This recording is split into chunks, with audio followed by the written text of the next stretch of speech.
Glória a Deus. Quem está feliz, diga amém. Amém. No vídeo que teve aqui faltou o meu testemunho. Não posso dar cascudo em pastor, né, pastor Johnny?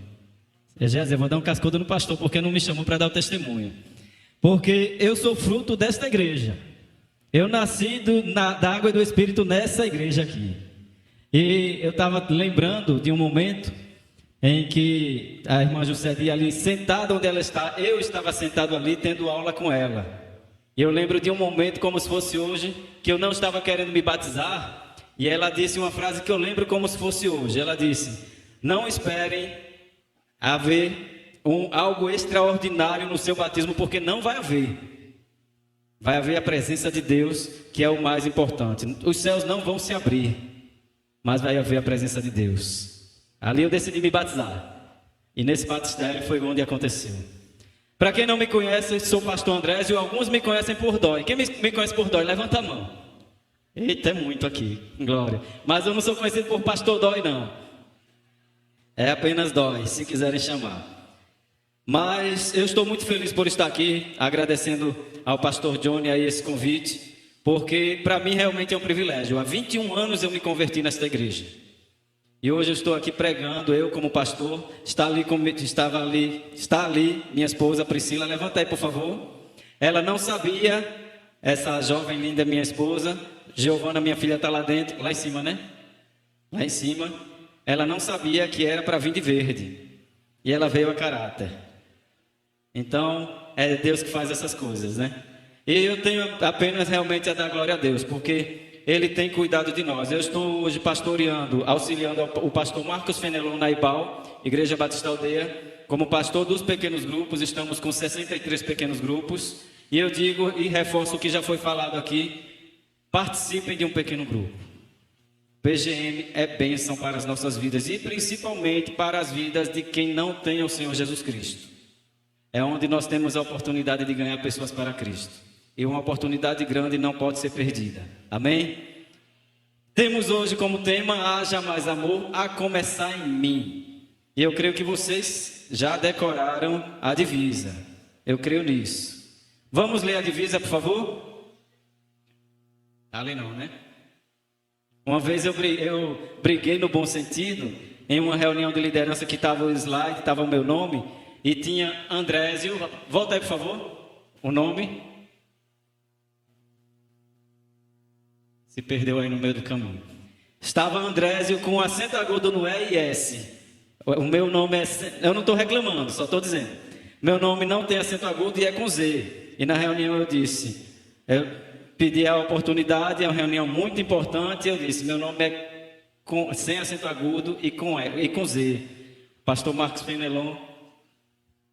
O pastor Marcos Fenelon olhou para mim, no meio de todos os pastores lá e líderes, e disse... Muito importante isso. Importante não tinha nada no momento, né? Mas, vamos lá, vamos ler a divisa, por favor. Filhinhos, não amemos de palavra, nem de língua, mas por... ali está diferente do que eu botei aqui. Eu botei mais por obras e em verdade. Vamos orar nesse momento? Pai, estamos em sua presença para te agradecer, porque o Senhor tem cuidado de nós. O Senhor tem falado aos nossos corações. Eu te peço, Senhor, que o Senhor continue falando. Esta noite maravilhosa que o Senhor já falou conosco. Continua, Deus, falando, e que a gente possa aqui sair diferente de como entramos, Senhor. Que a sua vontade seja em nossa vida. e que a gente venha entender isso, Pai, para que a gente possa praticar o que o Senhor deseja, o que o Senhor nos ordena, em nome de Jesus. Amém. Filhinhos, não amemos de palavra, nem de língua, mas por obras e em verdade. O apóstolo João, escrevendo esta carta, a primeira epístola dele, ele levando à igreja o sentido de que, primeiro, ele é conhecido como apóstolo do amor, portanto, falar tanto em amor. E ele enfatiza que o amor deve ser marca nos filhos de Deus. Nós que somos filhos de Deus, devemos entender que a marca do cristão é o amor de Deus em nossas vidas, para que a gente possa praticar esse amor de Deus. Mas ele vai muito mais além do que isso. Ele está mostrando também que o amor genuíno não é apenas uma emoção ou palavra vazia. Porque às vezes a gente fala muito de amor, mas quando chega na prática, não é tanto quanto a gente fala. Isso aí eu me incluo também. E eu peço a Deus que esteja sempre transformando a minha vida, todos os dias pedindo a Ele, que Ele venha estar fazendo a vontade dEle. Mas não basta simplesmente a gente falar que amamos as pessoas. Simplesmente isso. Eu amo você, eu te amo, mas não é simplesmente isso. É preciso demonstrar esse amor através de atitudes concretas. Se nós não colocarmos em prática, e a gente vai estar falando isso no decorrer da mensagem, se nós não colocarmos em prática o amor com as nossas atitudes, de que vale a gente dizer que ama a Deus, que serve a Deus? Porque nos frutos nós somos conhecidos como os discípulos. Nos frutos de arrependimento, nos frutos de amor, nós somos conhecidos. E a palavra de Deus nos chama a viver um amor que seja por obras e em verdade, que seja um amor visível e transformador, assim como o amor que Cristo demonstrou a nós. E aí eu digo que dentro da família de Deus, o amor não deve ser apenas algo teórico. O amor de Deus tem que ser algo super prático, mas algo que se expresse com cuidado mútuo, na generosidade e na verdade com os outros. E nós devemos entender isso. Devemos entender que o amor de Deus em nossas vidas, primeiramente, Ele que depositou o amor dele em nossas vidas, nós devemos entender que nós devemos praticar a vontade de Deus. O versículo base nos mostra que o amor de Deus que habita em nós deve se traduzir em ações visíveis e verdadeiras, começando em nosso próprio comportamento diário. O amor genuíno se revela em ações, não apenas em palavras. O chamado para refletirmos o amor de Cristo em nossas atitudes começa dentro de cada um de nós. E aí eu quero trazer alguns pontos para nós, para a gente estar meditando um pouco mais. O amor verdadeiro é demonstrado em ação. Tiago, no capítulo 12, versículo 17, ele diz: assim também a fé, se não tiver obras, é morta em si mesma. Agora, o que isso tem a ver com o amor? A fé, se ela não tiver as obras, ela é morta em si mesma. E aí eu digo que Tiago ensina que a fé verdadeira sempre se manifesta em ações. A fé verdadeira sempre se manifesta em ações. Da mesma forma, o amor sem ação também perde seu valor e significado. E a gente, quando coloca o amor em prática, o amor de Deus, e a gente às vezes confunde, porque o coração é enganoso, às vezes a gente confunde o que parece ser o amor de Deus, mas é o nosso modo de dizer que é amor, e não coloca tanto em prática como deveria, porque a gente, quando coloca em prática o amor de Deus, esse amor é incondicional. É cuidar das pessoas, é ajudar as pessoas, é ir atrás das pessoas sem se preocupar com o que a gente vai passar, mas se preocupar com o que Deus quer conosco. Nisso a gente deve se preocupar, porque esse amor é genuíno e deve expressar atos bem concretos, de maneira que tratar as pessoas e nas decisões que tomamos em relação aos outros, esse amor não se limita apenas às palavras e aos sentimentos. Porque se ele se limitasse às palavras, apenas. E aos sentimentos, ele seria um amor estéril. Ele seria um amor que não cumpre o seu propósito. E esse amor tem que se cumprir em nós. Tem que começar em mim. Tem que começar em você. Individualmente falando, nós somos servos de Deus. Aqui eu creio que não tem ninguém evangélico. Algum evangélico aqui? Algum servo de Deus aqui? Glória a Deus. Que há uma diferença muito grande. Há uma diferença entre crente evangélico e servo de Deus. Servo é aquele que serve o que o seu Senhor manda. Evangélico é aquele evangeliquez que existe por aí. Crente nem se fala. Jesus não chamou as pessoas, não nos chamou para sermos crentes, mas para sermos discípulos. Porque discípulo faz discípulo, crente faz crente. E ele nos chamou para sermos discípulos de Cristo. E não há discípulo sem amor. Não existe esse. Então nós devemos entender que a nossa vida deve ser uma vida constante de amor, de prática de amor, de vivência na palavra de Deus. Mas eu só vou aprender a amar se eu estiver firmado na presença de Deus. Se nós não estivermos firmes na presença de Deus, nós não entenderemos como nós vamos andar em amor. Porque como uma árvore sem frutos está morta, o amor que não gera frutos de bondade, de misericórdia, de perdão e ajuda prática também está morto. Cristo nos deu o exemplo máximo de amor ao se entregar por nós. E Jesus não apenas falou de amor, não falou apenas, ele viveu, ele demonstrou sua própria vida, ele agiu por amor. E nós somos chamados para isso. Não apenas para falar, mas para agir. Mas pastor, é fácil? Não é fácil não. Não é fácil quando a pessoa me ofende, eu vou falar a respeito disso. Não é fácil quando a pessoa vem me criticar. Não é fácil falar de amor porque eu fico nervoso. Não é fácil falar do amor de Deus para outra pessoa por causa disso, por causa daquilo. A gente sempre tem uma desculpa. Quando a gente precisa e quer colocar em prática, ou às vezes nem quer e finge que quer, a gente inventa uma desculpa. Porque a gente vê os exemplos na Bíblia, seres humanos como nós, servos de Deus como nós, que também inventaram desculpas. Ah, porque eu não sei falar direito, eu não passo de uma criança, eu isso, eu aquilo. No final das contas, e a gente conhece as histórias, eles fizeram o que fizeram. Porque decidiram servir ao Senhor e fazer a vontade dEle. Nós não devemos servir apenas por palavras, nós devemos servir em obras. Mas eu quero deixar bem claro que não é isso que eu estou falando, que nós somos salvos pelas obras.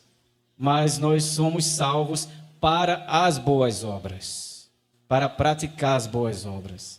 E se nós não estivermos entendendo isso, as nossas obras não são mais as obras de Deus, são apenas nossas.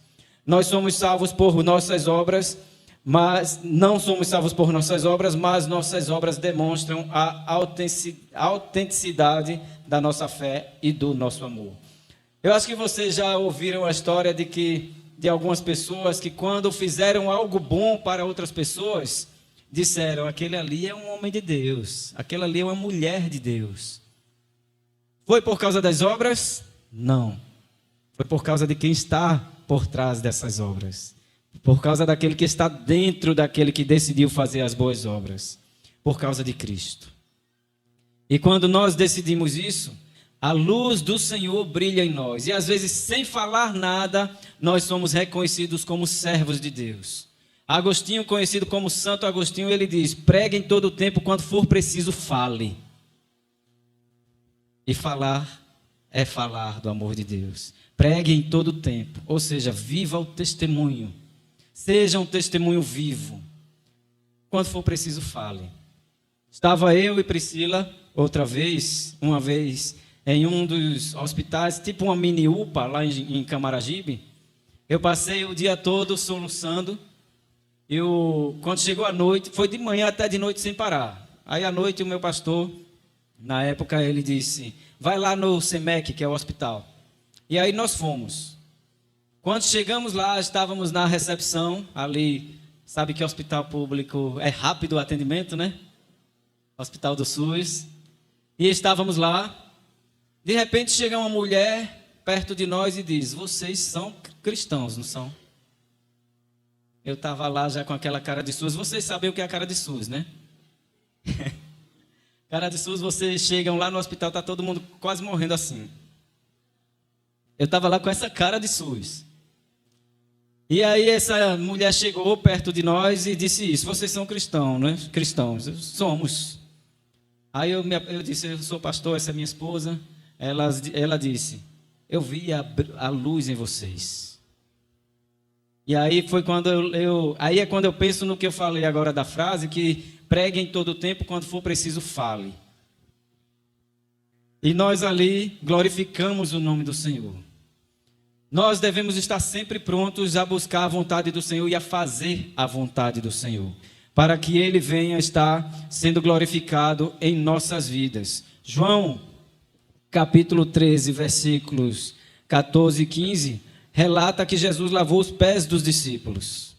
Porque lavar os pés dos discípulos ali não foi apenas um ato de humildade, foi um ato de bondade, foi um ato de amor e foi um ato de dar autoridade aos discípulos, para que eles pudessem fazer o mesmo, cuidar das pessoas. Jesus deu o exemplo. Em toda a vida de Jesus, ele deu o exemplo. Esse foi um exemplo que a gente às vezes pensa muito na questão da humildade. O Senhor foi muito humilde, sem precisar. Ele sendo o próprio Deus, ele lavou os pés dos discípulos ali. E ali ele deu esse exemplo de humildade. E aí eu digo a vocês, não foi apenas humildade. Foi ato de amor, ato de cuidado. Exemplo de cuidado. Imagina, os discípulos passaram vários dias ali andando no deserto. Os pés estavam bem limpinhos. E Jesus vai, pede uma bacia com água e um pano, lava e enxuga os pés dos discípulos. Ele precisava disso? Não. Mas ele mostrou que cuida. E esse exemplo de cuidar faz com que nós entendamos que nós devemos cuidar das outras pessoas. Eu não estou dizendo aqui que nós vamos aqui pegar as bacias e lavar os pés uns dos outros. Eu estou falando em cuidado. É eu saber que o meu irmão está precisando de alguma coisa. E quando eu falo alguma coisa, não é bem material apenas. Principalmente na sua vida espiritual. É eu saber que alguém está aí na rua precisando de uma palavra. E a pessoa vai ouvir uma palavra de amor. Eu vou contar aqui algumas histórias, alguns testemunhos do que aconteceu com a minha vida, com Priscila. E uma delas também é que depois de voltar do pequeno grupo, o nosso pequeno grupo a gente tinha feito em outra residência, um encontro, e na volta, na frente da nossa casa, chega um rapaz pedindo alimento, pedindo leite para o filho dele. E aí Priscila foi lá em casa, entrou e eu fiquei lá conversando com ele. Enquanto Priscila estava lá procurando, entrou em casa e foi procurar alguma coisa, eu comecei a falar de Jesus para aquela pessoa. Porque eu não vi uma necessidade material apenas, para o seu corpo, para o seu alimento. Mas eu vi ali uma necessidade espiritual. Nós devemos cuidar não apenas do físico, mas do espiritual. Nós devemos cuidar não apenas do espiritual, mas das necessidades físicas também. Das necessidades materiais. Porque é muito fácil a pessoa chegar, dizer, eu estou precisando de alguma ajuda, e eu dizer, eu vou orar por você. Uma irmã de lá da Ibal, ela certa vez disse uma frase: ninguém é tão pobre que não possa ajudar outra pessoa. Guardem isso. Ninguém é tão pobre que não possa ajudar outra pessoa. E aí a gente vê um exemplo na Bíblia, a viúva pobre. Ela era tão pobre que a gente só conhece ela como viúva pobre. E ela foi ali e depositou o que ela tinha para ajudar outras pessoas. Ponto 2, o amor começa no coração. Provérbios 4, 23 diz: sobretudo, o que se deve guardar, guarda o teu coração, porque dele procedem as saídas da vida. E ele não está se referindo, esse versículo não se refere apenas ao coração físico, mas ao nosso ser interior, nossa mente, emoções, vontades. O amor que demonstramos externamente é o reflexo do que está em nosso coração. Jesus disse em Mateus 12:34 que a boca fala do que o coração está cheio. E o que está cheio os nossos corações? Está cheio de amargura? Está cheio de tristeza? Está cheio de quê? De algum ressentimento, de alguma raiva? A boca fala do que o coração está cheio. E aí eu quero trazer um exemplo do que quando eu ainda era seminarista, morava aqui na casa do meu pai, e aí vocês vão conhecer o caminho. Peguei o ônibus, desci lá na Praça do... Deixa eu me situar. Praça do Derby, 13 de maio. Porque agora eu vou muito pela Praça do Derby, estava confundindo. Na 13 de maio, aí, quando fui ali na Rua do Príncipe para poder ir para o seminário, tinha uma mulher lá, uma senhora já idosa, escorada lá no canto, bem na esquina mesmo ali. E ela começando ali como se estivesse passando mal, com aquela velha cara de SUS. E ela, eu não vou repetir a cara de SUS aqui não. E aí eu parei. Eu perguntei a ela, a senhora está bem? Está passando mal? Ela disse, meu filho, eu não como desde manhã. Isso já era umas 4 horas da tarde. Eu não como desde manhã. Eu moro em tal lugar, se eu não me engano, ela disse que morava no Janga. E eu comecei a conversar, puxar assunto com ela, e de repente passa uma pessoa ali, tinha Contax, não sei se ainda tem, e passa uma pessoa e diz, bem rápido, ela está aí todo dia. Peguei na hora. Aí ela, foi o que ela disse? Já mudou o tom de voz. Foi o que ela disse? Eu, não se preocupe não, bora conversar. E aí eu comecei a conversar com ela e eu entendi, quando eu disse a ela, bora ali, aí eu compro um almoço para a senhora, compro um lanche e a senhora se alimenta, depois eu coloco a senhora no ônibus e a senhora vai para casa. Ela não me deu dinheiro. Ela não estava passando mal. Resumindo, uma semana depois, eu passo pelo mesmo caminho, tem um homem pouco mais à frente passando mal. E este homem ali, eu estava sentado no chão, passando mal, e eu passei por ele e fingi que nem vi. Já tinha tido uma experiência ruim na semana anterior, e fingi que nem vi. Até que ali, um ônibus estava parado por causa do sinal, e o rapaz disse, ele está passando mal aí. E aí foi que eu parei, eu olhei, e ali eu dei o atendimento a ele, levei ele no hospital ali do militar, não sei que hospital é aquele. Mas levei lá, ele se alimentou lá, levei ele para o ônibus e ele foi para casa. Ele estava com a carteira de trabalho, estava procurando trabalho e botei ele no ônibus e provavelmente ele foi para casa. Mas realmente ele estava passando mal. Mas onde é que eu quero chegar? A boca fala e as nossas atitudes também falam do que o coração está cheio. No primeiro momento, eu fui bem solícito. Eu quis ajudar. No segundo, meu coração já estava cheio de coisa ruim. Quando olhei para aquele homem, eu não quis nem ajudar. Até que Deus usou uma pessoa no ônibus para tocar o meu coração. E a palavra de Deus diz lá em Filipenses, capítulo 4, versículo 8, quanto ao mais, irmãos, tudo que é verdadeiro, tudo que é honesto, tudo que é justo, tudo que é puro, tudo que é amável, tudo que é de boa fama, se há alguma virtude e se há algum louvor, nisso pensai. E aí eu digo mais uma vez, eu não estava com isso na mente. Nada disso. Eu não estava com o que era verdadeiro, porque eu achava que era mentira. Eu não estava com o que era honesto, porque já não foram honestos comigo. Eu não achava que era justo, porque eu estava me achando mais justo do que aquela pessoa.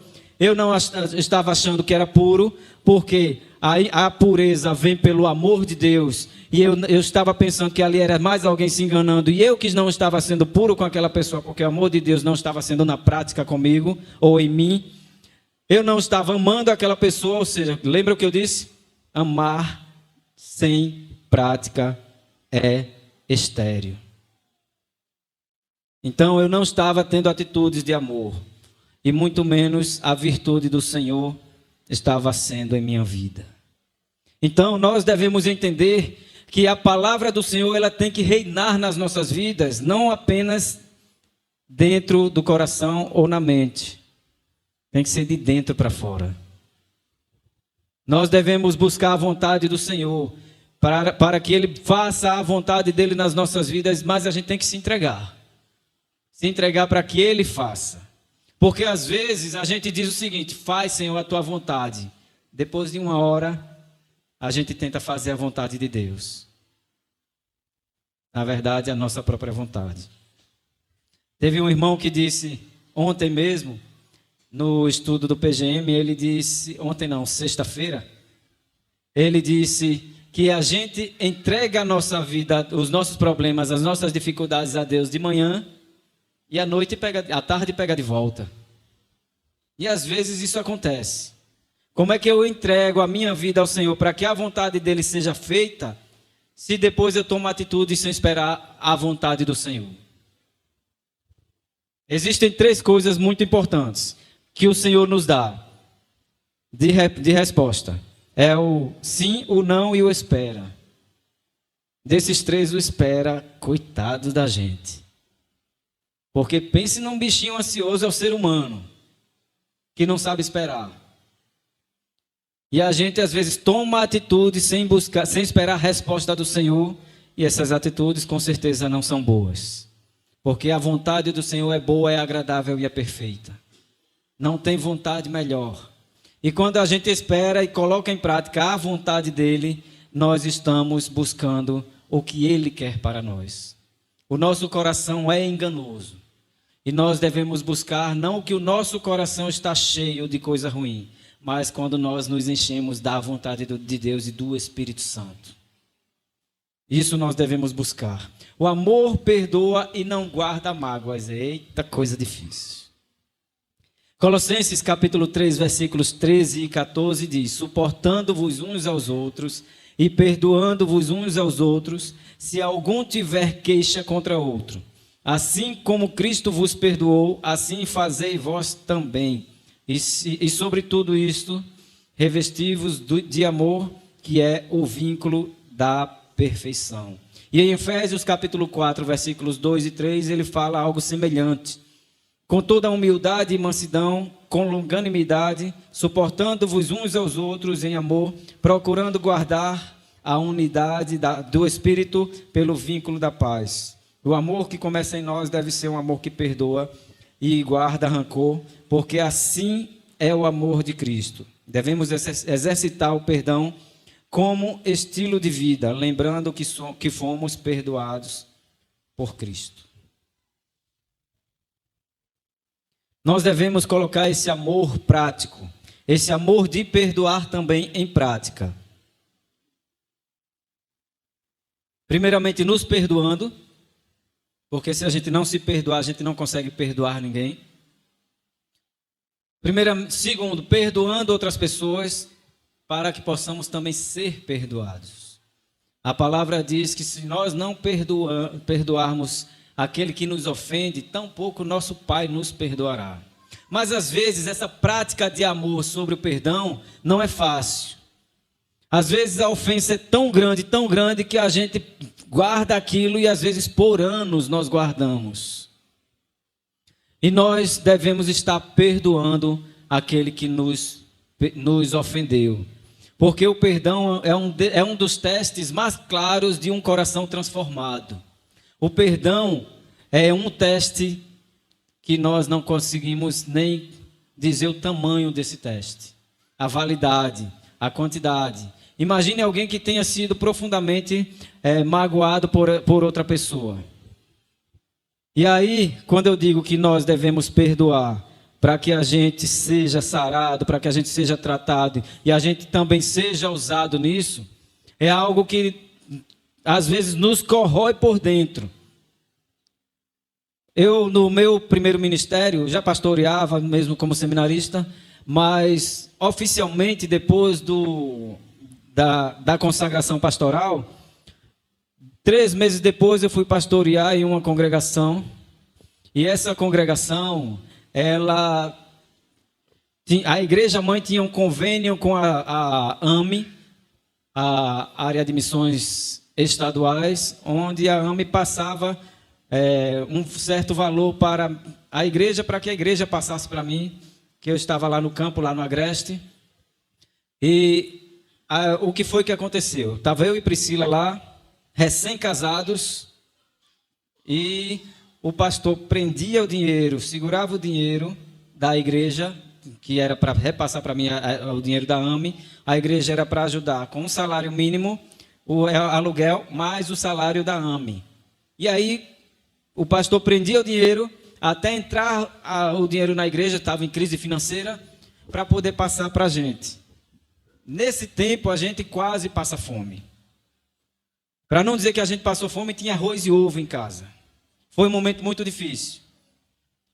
E aí a gente teve que sair de lá, uma congregação que estava crescendo. A gente chegou lá, tinha 6 membros. Depois de algum tempo já estava com 16, já tinha iniciado 2 pequenos grupos. E a igreja lá, a congregação estava crescendo.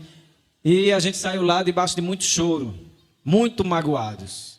Primeiro ministério, recém-casados. Priscila já entrando em depressão. Eu digo isso porque ela me autoriza a dizer isso. Mas chegou um momento das nossas conversas em que ela disse: eu fui para a frente, fui para a avenida para que um carro passasse por cima de mim. Então imaginem como nós estávamos no campo. E aí essa conversa que a gente teve foi a gota d'água. Eu disse: a gente não dá mais para continuar aqui desse jeito. E saímos de lá. Só que a mágoa ficou. O ressentimento ficou. A raiva ficou. E por anos, isso foi em 2000, quando a gente saiu de lá, 2015. Quando eu vim conseguir perdoar esse pastor, foi recentemente na Ibal, quando eu já estava lá firmado, e ele começou a frequentar lá, a visitar, e eu não conseguia nem ver ele na minha frente. Teve um momento lá em um encontro dos homens na terça-feira, em que na sala eu cheguei primeiro, fiquei lá no meu canto. Quando ele entrou, que ele sentou assim de frente, mais ou menos na distância onde está eu e o pastor André, assim de frente mesmo, eu tive uma angústia tão grande no coração que eu não conseguia nem ficar na sala. E aí eu pedi a Deus, eu conversava muito e converso muito com o meu pastor, Marcos Fenelon, e eu estava nesse processo de tratamento de vários traumas que eu estava passando. E aí eu conversava com ele e eu dizia: pastor, eu não consigo perdoar, por mais que eu queira. Eu não consigo, eu oro, eu peço a Deus, eu não consigo. Em certo momento, em uma das orações, eu senti paz. E eu senti paz no coração. E aí a paz que eu senti faz com que o amor, e aí eu disse aqui, o amor seja prático. Não é apenas eu sentir perdão, que perdoei. Mas é também eu demonstrar que perdoei. Não por causa dele, mas por causa de Deus na minha vida. Eu fui lá, conversei com o pastor, chamei ele para conversar e nós nos acertamos. Demonstrando o amor de Deus. O amor não é meu. O amor é de Deus. E esse amor prático reflete nas outras vidas. Porque quando nós colocamos em prática o amor que o próprio Senhor fez, Ele se entregou por nós. Quando nós colocamos isso em prática, nós andamos conforme a vontade dEle. E como eu disse, não é fácil. Foi de 2015, 2016, 2017, 2018, 2019, 2020, 2021. Eu vim perdoar em 2022. No final de 2022. Imagina. E eu achei que tinha perdoado durante esse tempo todo, até rever esse pastor. E aí Deus me mostrou: não perdoou não, meu filho, tem algo a tratar. E quando nós temos algo a tratar, nós temos que buscar. Eu disse, eu orei, pedi ao Senhor, eu não conseguia perdoar, colocava diante de Deus: Senhor, eu não consigo, eu quero. Eu quero esse amor ao ponto de perdoar. E a palavra de Deus diz: confessem as vossas culpas uns aos outros e orem uns pelos outros para serem sarados. Eu tinha um confidente, o meu pastor. Isso é a importância do discipulado para quem está no pequeno grupo. Um cuidando do outro. O amor sendo demonstrado na prática. não apenas em palavras. Nós devemos colocar em prática a vontade de Deus, porque o amor ao próximo é um mandamento. Jesus disse o seguinte: um novo mandamento vos dou, que vos ameis uns aos outros, como eu vos amei, que também amem uns aos outros, assim como eu vos amei. Jesus não apenas chamou, Ele não apenas nos chamou para amar, mas para amar como Ele amou. Amar como Jesus amou é bom demais. Imagina, vocês, nós como Igreja de Cristo, amando como Jesus amou.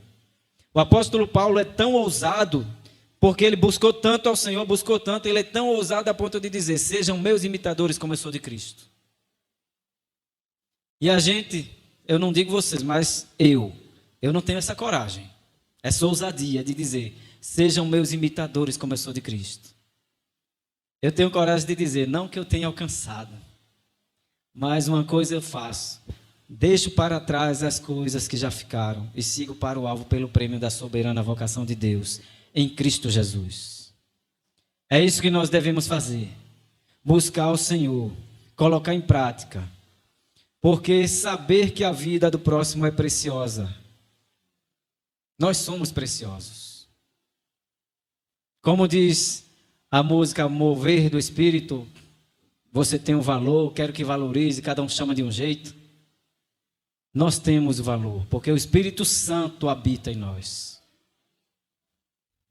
Mas nós devemos tomar posse disso, porque maior é o que está em nós do que o que está no mundo.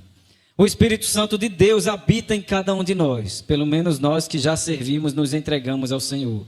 A partir do momento que nós nos entregamos ao Senhor, Ele começou a habitar em nós. Dia 4 de abril de 2003, uma sexta-feira, quinta-feira teve o GAN aqui nesta igreja, numa sala lá em cima, juntamente com os jovens. Da quinta para sexta, dia 4 de abril, o Senhor falou comigo, em sonho.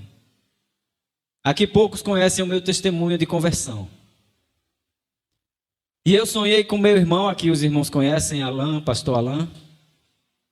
Eu sonhei com ele pregando e ele falou: vinde a mim todos vós que estáis cansados e oprimidos e eu vos aliviarei. Me acordei na hora já diferente. Já diferente. Já senti que tinha algo estranho. Pelo menos para mim era estranho no momento. E aí eu fui lá de madrugada, eram as 3h, 3h30 mais ou menos. Para mim isso é madrugada, não sei para vocês. Mas eu sentei lá junto na mesa. Estava lá sentado, tinha um bolinho, estava comendo ali, 4h30 mais ou menos, um dos meus irmãos se acorda, passa, vai no banheiro, pergunta: está fazendo o que aí? Eu nada, estou aqui. Mas eu já sentia uma batalha espiritual. Eu sei que não tem a ver com o tema, mas eu vou falar no testemunho para mostrar o quanto o amor de Deus é em nossas vidas. E aí durante o restante do dia, eu estava sentindo que tinha algo estranho, aquela batalha espiritual, porque eu sentia paz, como se fosse um lado do coração, eu sei que isso não existe, mas em um lado do coração sentindo paz, mas no outro angústia. E aí eu passei o dia orando ao Senhor, pedindo a Ele que me revelasse o que era aquilo. Na época, eu ia muito para a casa de Luciano, está aqui Luciana, eu ia muito para lá, e eu fui à tarde lá, saindo daqui de Paratibe. A gente estava morando lá embaixo, que a casa aqui estava em reforma, mas saindo de lá até Arthur de Grium, e no meio do caminho eu orando ao Senhor e pedindo a Ele que me dissesse o que era que estava acontecendo, porque eu sabia que o Senhor tinha falado comigo e eu sentia que eu já tinha me entregado a minha vida a Ele, mas a batalha era grande. E o Senhor disse assim para mim: seus amigos, se são seus amigos, eles vão te aceitar do jeito que você vai ser a partir de agora. Eu estava, mesmo sem estar na mente, mas a angústia, o Senhor me revelou que era: eles vão entender que você é outra pessoa. Mas onde é que eu quero chegar com isso? Eu disse aqui que eu fui para a casa de Luciano. Pense numa pessoa que antes de eu me converter cuidou de mim. Eu ia para a casa dele. A gente tinha um dia marcado na semana, ia para a casa dele para supostamente aprender a tocar violão. Eu digo supostamente porque até hoje eu não aprendi. Eu sei botar alguns acordes, mas só a graça. Mas supostamente indo por quê? Eu passei 2 anos aqui na IBJO antes de me converter. E pelo menos durante um ano eu estava indo para a casa de Luciano. E esse cuidado que ele estava tendo comigo não era apenas ensinar a tocar violão. Eu ia para lá e quando eu até estranhei na primeira vez que eu fui. E estava lá botando alguns acordes, aprendendo tudo mais. De repente ele pega a Bíblia, começa a dar um estudo. Eu olhei assim para ele. Rapaz, tem algo errado aí. Mas tudo bem, continuei, né? Mas eu gostei do estudo. E aí depois, isso foi o trabalhar de Deus. E ele cuidando e ele me discipulando. E chegou um momento que eu me converti. E aí a gente sabe, novo convertido, as batalhas parece que não querem acabar. E em certo momento, em momento de dificuldade, Luciano ainda continuando comigo, acompanhando, eu desabafando com ele o que estava se passando com a minha vida. E eu lembro de uma frase da minha mãe, quando ela sabia, ela não era crente na época, não servia ao Senhor, não entregou a vida no momento, mas ela tinha uma visão como poucos que ainda não têm a Cristo.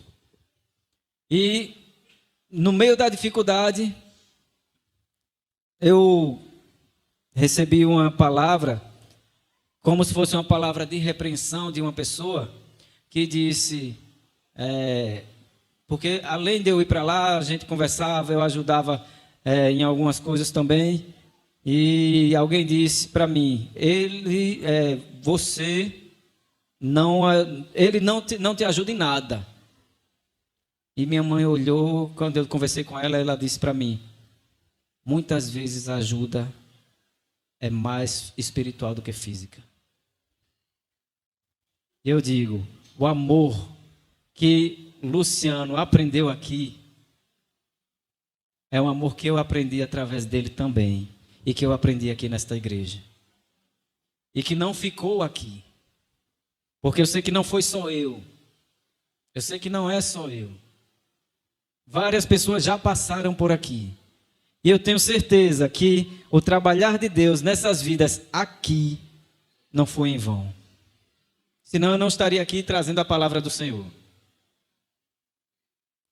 Porque em momento nenhum eu sonhava estar aqui, aniversário de 47 anos, já como pastor, pregando a palavra do Senhor. Mas isso é fruto da IBJO.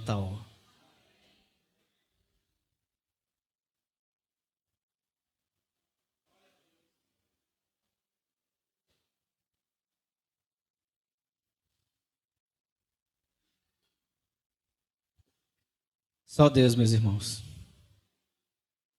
Só Deus. Eu poderia citar vários exemplos. Eu poderia citar vários e vários exemplos do que eu passei aqui. Foram alguns momentos difíceis? Foram. Mas a alegria de estar aqui, esse choro é de alegria. Essa emoção é de alegria. De estar aqui. Eu lembro uma vez que Petra estava ensaiando aqui. Eu estava passando, não eu, mas minha família passando por um momento difícil. Meu irmão estava usando drogas. Hoje ele serve ao Senhor. Mas em um momento que ele quase morre, eu vim para um ensaio daqui da igreja. E eu lembro, Petra começou a cantar a música Vou Glorificar de Estela. Lembrou, não foi? Eu me derramei em lágrimas. Essa foi a primeira vez que eu chorei, literalmente assim, pouca gente, mas em público. Eu questionava ao Senhor. A tua palavra diz, Senhor, bem-aventurados são os que choram, porque serão consolados. E eu nem choro. Hoje eu questiono, Senhor, por que eu choro tanto? Mas, como eu disse, a IBJO para mim é sem palavras. Sem palavras. Porque eu nasci aqui. Eu não cresci, mas eu nasci aqui. Eu era mais novo, tinha mais cabelo. Mas eu tive um momento aqui de crescimento espiritual muito grande. Foram 2 anos antes de me converter. Quando eu me converti, eu digo, foi no dia 4 de abril em casa. No domingo, isso foi na sexta-feira. Dia 6, meu irmão Alain pregou na igreja Batista do Nobre. E eu prendi, quando ele fez o apelo, eu me prendi. Eu não vou levantar a mão aqui não. Vai ser na IBJO. Vai ser na Jardim das Oliveiras. E aí, domingo seguinte, e eu nem disse a ele, eu queria fazer surpresa. Domingo seguinte, o pastor Moacir pregou e ele não fez apelo. Eu não acredito, meu Deus. Só que aí eu já tinha falado com Marcos, conhecido como Marcos Doidão, muitos conhecem, né? E eu já tinha falado a ele, a Luciano, e aí cochicharam em Alain. Alain veio aqui, falou com o pastor Moacir. Quando o pastor Moacir fez o apelo, antes dele terminar o apelo, eu já estava com as 2 mãos assim. É hoje que eu declaro que eu entreguei a minha vida ao Senhor. Eu digo, IBJO, Igreja Batista, Jardim das Oliveiras. Não é de palavras, é de prática. Eu amo vocês. Que Deus abençoe.